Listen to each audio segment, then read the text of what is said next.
Good evening, dear friends. Today we are discuss about translation.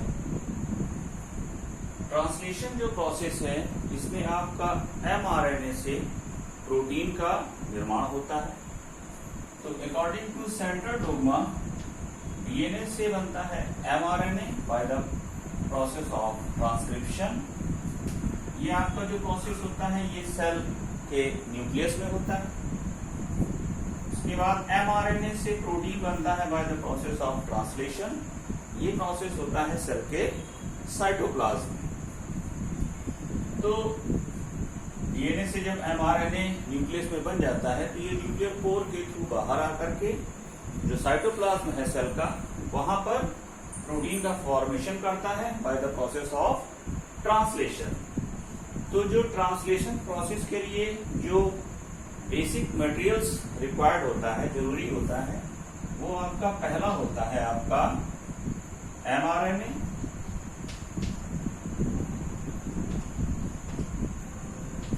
Second होता है आपका ribosomes.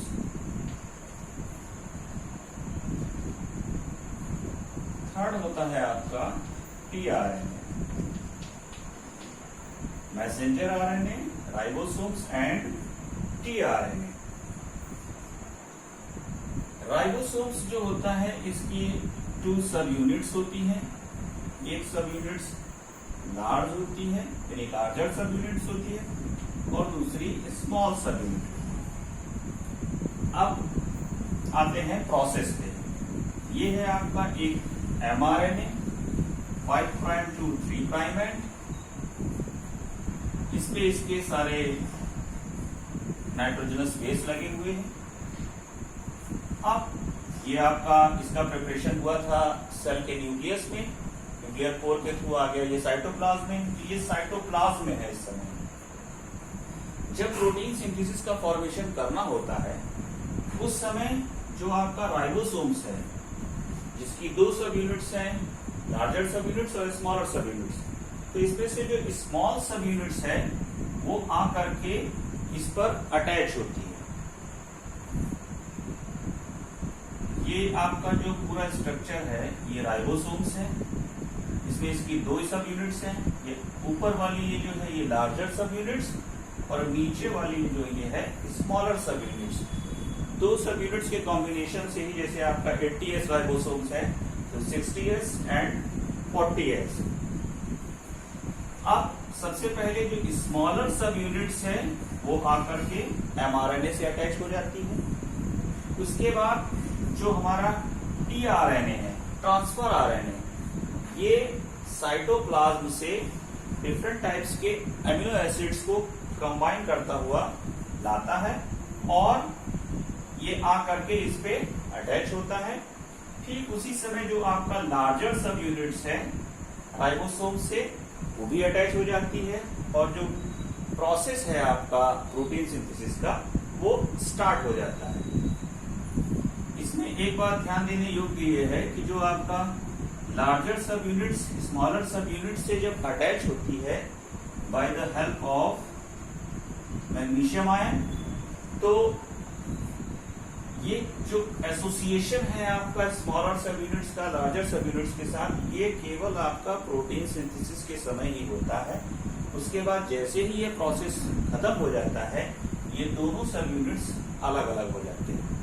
यानी ये जो टोटल राइबोसोम्स का स्ट्रक्चर है ये ड्यूरिंग प्रोटीन सिंथेसिस के फॉर्मेशन के समय ही रहता है। उसके बाद ये दोनों सब यूनिट्स सेपरेट्स हो जाते हैं। अब जैसे ये आपका mRNA है तो इस पे आपका स्मॉलर सब यूनिट्स ये लगी। एक बात और यहाँ पर ध्यान देने योग्य, ये आपका हमने एक राइबोसोम्स का स्ट्रक्चर बना रखा है। इसमें ये स्मॉलर सब यूनिट्स है और ये लार्जर सब यूनिट्स है। इसकी 3 साइट होती हैं, A site, B site and E site. A site जो है ये एमिनो एसिड साइट है, यानी इस साइट पर एमिनो एसिड्स जो कि एसोसिएटेड होते हैं, जुड़े होते हैं ट्रांसफर आरएनए से, वो आकर के इस साइट पर जुड़ते हैं। ये जो पी साइट है, पी साइट्स पर आप बोलते हैं इसको पॉलीपेप्टाइड साइट। पी साइट से ही आपका जो लार्जर सब यूनिट है वो स्मॉलर सब यूनिट से जुड़ी होती है और पी साइड को बोलते हैं पॉलीपेप्टाइड साइड, यानी यहाँ पर पॉलीपेप्टाइड जो चेन है उसका फॉर्मेशन होता है। तो और ये लास्ट होती है आपकी ई साइड। ई साइड पर आपका जो अनचार्ज टीआरएनए, यानी जब टीआरएनए अपना जो मोनोमर है, सिंगल यूनिट जब लाता है एमिनो एसिड्स की, वो जब दे देता है चेन को, उसके बाद विदाउट जो आपका एमिनो एसिड जो टीआरएनए का मॉलिक्यूल होता है वो कहलाता है अनचार्ज टीआरएनए। इसको अभी यहाँ पर भी एक्सप्लेन किया जाएगा। और इसके बाद ये एग्जिट हो जाता है, जो ट्रांसफर आरएनए है वो एग्जिट हो जाता है, यानी कि ट्रांसफर आरएनए इधर से आकर के जुड़ता है, उसके बाद यहाँ पॉलीपेप्टाइड चेन का फॉर्मेशन करता है, उसके बाद इधर से एग्जिट हो जाता है। तो ये साइड से होती है, ये आपका इस टीआर जो आपका राइबोसोम्स है, राइबोसोम्स पर ही ये 3 साइडें प्रेजेंट रहती हैं। अब चलते हैं प्रोसेस की तरफ। इसमें आपके कुछ इनिशिएशन और नॉनसेंस कोडोन होते हैं। जो प्रोटीन सिंथेसिस का फॉर्मेशन होता है वो आपका फर्स्ट जो आपका इनिशिएशन कोडोन होता है AUG। इसी कोड से आपका जो प्रोटीन का फॉर्मेशन है वो स्टार्ट हो जाता है। और मैथ्योनिन का ये आपका कोड है। इसके बाद UAA, UAG और UGA। इसको शॉर्ट में ऐसे भी याद कर सकते हो, UA, युगा, युआगा। इसको थोड़ा सा याद रखें क्योंकि ये कंपटीशन में कई बार पूछा जाता है। AUG किसी भी चीज को स्टार्ट करने आओजी, तो आओजी, युआ, युगा, युआगा। इसको थोड़ा सा अगर आप अपने किसी मेमोरी में आपका एसोसिएटेड करके अगर आप इसको याद रखेंगे, क्योंकि कंपटीशन में ये कई बार पूछा जाता है। ये आपका जो AUG है इनिशिएशन कोडोन है, और ये 3 जो है UAA, UAG, UGA, ये तीनों जो है आपका नॉनसेंस कोडोन है। इनको स्टॉप कोडोन भी बोलते हैं, यानी ये जब आएंगे तो प्रोटीन सिंथेसिस का फॉर्मेशन जो है वो स्टॉप हो जाएगा और यहाँ से आपका इनिशिएशन यानी ये स्टार्ट करता है, यानी स्टार्टिंग कोडोन कहलाता है। अब ये जो आपका mRNA है इस पर ये आपका सब यूनिट्स जुड़े हुए हैं। अब चलते हैं प्रोसेस की तरफ। सबसे पहले एक ये टीआरएनए का मॉलिक्यूल जो है, ये टीआरएनए का मॉलिक्यूल जो है, इसको अगर हम इस तरह दिखाएं तो ज्यादा बेहतर होगा।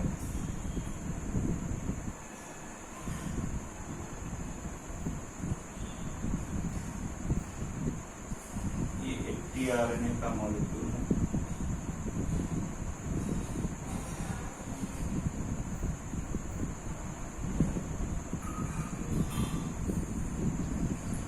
लीफ मॉडल होता है टीआरएनए का। तो ये टीआरएनए एक टीआरएनए का मॉलिक्यूल है और ये इसके आपके एंटीकोडोन है।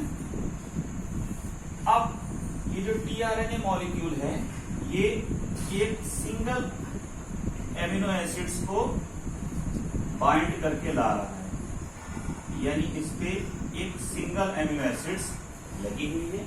ये आपका जो टीआरएनए है ये साइटोप्लाज्म में से डिफरेंट टाइप्स की जो एमिनो एसिड्स है उसको बाइंड करके जो पर्टिकुलर पैसेज है इस पर लाते हैं। बाद में ये एमिनो एसिड्स, ये जो आपका प्रोटीन होती है, तो प्रोटीन के मोनोमर हैं एमिनो एसिड्स, यानी डिफरेंट कई एमिनो एसिड्स मिल करके एक प्रोटीन मॉलिक्यूल का फॉर्मेशन करते हैं।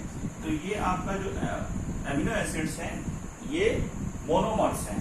तो प्रोटीन का फॉर्मेशन कैसे होगा? जब डिफरेंट टाइप्स के मोनोमर्स कंबाइन हो जाएंगे, एक पॉलीपेप्टाइड चेन का फॉर्मेशन कर देंगे, तब आपका प्रोटीन का फॉर्मेशन होगा। अब ये साइटोप्लाज्म में है, तो साइटोप्लाज्म से ये जो आपका ट्रांसफर आरएनए है ये आता है। और सबसे पहले जो आपका एमिनो एसिड्स ए साइड है, जो कि आपका जो ये आपका राइबोसोम्स का स्ट्रक्चर है, तो स्टार्टिंग में ही होगी। तो यहाँ पर ए साइड पर आकर के, यानी ये आपका पहले ए साइड है, ए साइड पर आकर के ये अटैच होते हैं। और इसका जो एंटीकोडोन है ये आकर के, ये देखिए जैसे टीआरएनए मॉलिक्यूल है, इस पे आपका AUU है, तो ये आपका जब अटैच होगा तो ये UAA से अटैच होगा। तो जब ये अटैच हो गया ए साइड पर, उसके बाद ये मूव करता है। मूव करने के बाद जब मूव करेगा तो ये आपका जो राइबोसोम्स है, राइबोसोम्स आपका जब आगे की तरफ मूव करता है तो जब इस साइड पे आएगा, यानी ये जो आपका ये ए साइड है, ए साइड जब इधर आ जाएगी, यानी कि ये राइबोसोम्स जब आगे मूव कर जाएगा तो ये हो जाएगी आपका पी साइड। तो ये यहाँ पे ये दिखाया गया है, सबसे पहले ये ए साइड पर आया, ए साइड पर ये दिखाया जा रहा है, ए साइड पे ये आते हुए दिखाया जा रहा है, और ये देखिए टीआरएनए यहाँ ए साइड पे लगा हुआ है। इस पे एक आपका जो एमिनो एसिड मॉलिक्यूल है वो लगा हुआ है। इसके बाद होता ये है कि जब ये आगे की तरफ मूव करता है तो ये वाला जो पॉलीपेप्टाइड चेन जिससे जुड़ी हुई है तो ये आपका इधर खिसक जाता है। क्यों?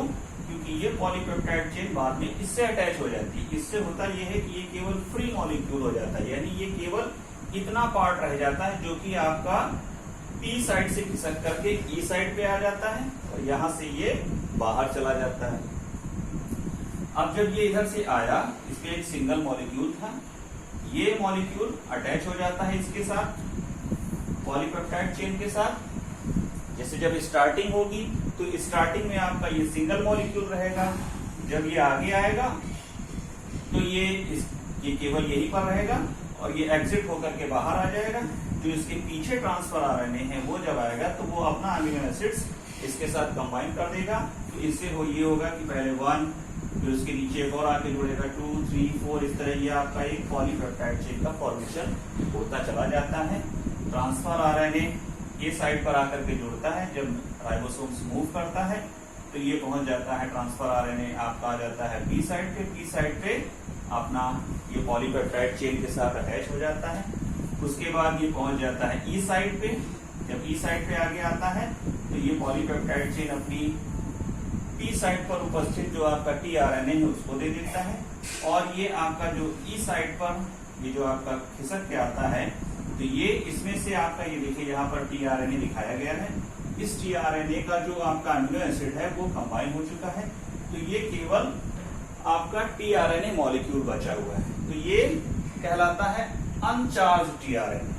अनचार्ज टीआरएनए से मतलब ये है कि इस पर आपका जो एमिनो एसिड का मॉलिक्यूल है वो अब नहीं है, क्योंकि वो पॉलीपेप्टाइड चेन के साथ अटैच हो गया, तो ये आपका बाहर हो जाता है। ये प्रोसेस जब स्टार्ट होता है तो स्टार्टिंग वो पहले जो आपका एंटीकोडोन है वो AUG कोड को ही सर्च करता है, तभी AUG कोड जैसे ही सर्च होगा उसके बाद ही आपका अमीनो एसिड्स में पॉलीपेप्टाइड चेन का फॉर्मेशन स्टार्ट होगा। उसके बाद जैसे ही इन तीनों में से कोई कोड आ जाता है, ये आपका राइबोसोम्स धीरे धीरे आगे तरफ खिसकता रहता है, और जैसे ही आपको इन तीनों में से कोई कोड आ जाता है वो प्रक्रिया जो होती है स्टॉप हो जाती है, दोनों सब यूनिट अलग हो जाते हैं, और वो जो आपका पॉलीपेप्टाइड चेन है वो आपका प्रोटीन फॉर्मेशन, प्रोटीन मॉलिक्यूल के फॉर्मेशन पार्ट टाइप में वो साइटोप्लाज्म में पहुंच जाती है। तो इस प्रकार ये पूरा प्रोटीन सिंथेसिस का फॉर्मेशन होता है। इसमें केवल जो आपका एमआरएनए है, इसमें आपको बस केवल ये साइट याद रखनी है। इस प्रोसेस में जो आपका टीआरएनए तो आकर के अटैच होता है राइबोसोम्स की ए साइड पर, ये जो राइबोसोम्स है ये मूव करता रहता है। तो जब ये मूव करता रहता है तो ये जो आपका टीआरएनए है, जब ये यहाँ पर है तो एक टीआरएनए यहाँ पर अटैच हुआ है। अब जब ये आगे जाएगा तो ये आपका जो ए साइड थी, तो उस टीआरएनए की जब राइबोसोम्स आगे मूव कर जाएगा तो ये हो जाएगी पी साइड। उसके बाद ये जब इसको पॉलीपेप्टाइड चेन को अपना अमीनो एसिड दे देगा, जब ये और आगे मूव कर जाएगा तो ये आपका हो जाएगी ई साइड। इस तरह जो आपका पॉलीपेप्टाइड चेन है उसका फॉर्मेशन होता चला जाता है, और एट लास्ट जब आपका नॉनसेंस कोडोन आ जाता है तो ये प्रोसेस आपका स्टॉप हो जाता है। इस पूरे प्रोसेस में आपको केवल ये साइटें याद रखनी है, और इनिशिएशन और स्टॉप कोडोन, क्योंकि ये यही आपका प्रोसेस का आधार है, और इसके जो बेसिक कंटेंट है एमआरएनए, राइबोसोम्स और टीआरएनए। मैसेंजर आरएनए जो होता है ये एक टेम्पलेट की तरह वर्क करता है, राइबोसोम्स की प्रेजेंस में ही ये प्रोसेस प्रोसीड होती है। और जो ट्रांसफर आरएनए है, ये ट्रांसफर आरएनए सेल साइटोप्लाज्म में से डिफरेंट टाइप्स के अमीनो एसिड्स को लाते हैं और ये आकर के ए साइट पर सबसे पहले अटैच होते हैं। फिर उसके बाद ये जब ये मूव करता है तो ये पी साइट पर पहुंच जाते हैं। पी साइट पर आने पर ये अपना अमीनो एसिड पॉलीपेप्टाइड चेन को दे देते हैं। उसके बाद जब ये आगे मूव करता है तो ये देन आफ्टर जो आपका टीआरएनए है ये पहुंच जाते हैं ई साइट पर। ई साइट पर जो भी आपका टीआरएनए आता है वो अपना जो अमीनो एसिड मॉलिक्यूल है वो दे चुका होता है पॉलीपेप्टाइड चेन को। तो उसमें आपका अमीनो एसिड नहीं होता है, यानी कि वो आपका अनचार्ज टीआरएनए हो जाता है। जब अनचार्ज टीआरएनए हो जाता है तो वो एग्जिट हो जाता है। इसी वजह से ई को एग्जिट साइट भी कहा जाता है। ए से आपका साइट स्टार्ट होती है और ई से एग्जिट हो जाती है। और पी जो है ये पॉलीपेप्टाइड चेन का फॉर्मेशन करता है। तो ये था प्रोसेस कंप्लीट डिटेल ट्रांसलेशन का। ये प्रोसेस आपका होता है सेल साइटोप्लाज्म में। So thank you for watching this video and please subscribe.